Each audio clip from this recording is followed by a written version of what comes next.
Un nuovo treno per i pendolari, in questo caso della tratta Venezia-Verona, in circolazione sui binari del Veneto. Da oggi la nuova flotta regionale sale a quota 19, ma quello presentato alla stazione Santa Lucia di Venezia è solo il primo di un nuovo lotto di 5 treni che saranno consegnati entro i prossimi 6 mesi. Questi sono 23 treni a regime, puntualità 94% dei treni, siamo la prima regione d'Italia con la massima puntualità, ma dico anche che sono 23 treni da 500 posti che costano 9 milioni di euro all'uno.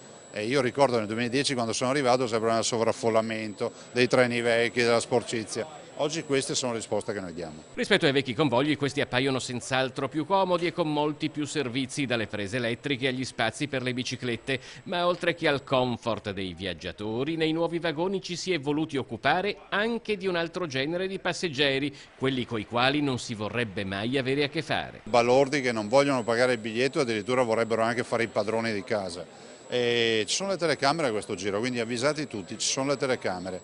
La minima porcheria che viene fatta dentro i nostri vagoni verrà punita e annuncio anche che la Regione si costituirà contro anche il singolo. La sicurezza, il comfort, la puntualità sono tutte caratteristiche che convergono su quella che è la vera sfida dei nuovi treni: convincere viaggiatori e pendolari che abitualmente utilizzano l'automobile a cambiare abitudini. Dobbiamo riuscire a dare un servizio efficiente ed efficace e anche confortevole e nel momento in cui una persona fa una valutazione e dice posso prendere il treno o posso prendere la macchina, deve assolutamente essere più vantaggioso il treno ed è su questo su cui stiamo lavorando.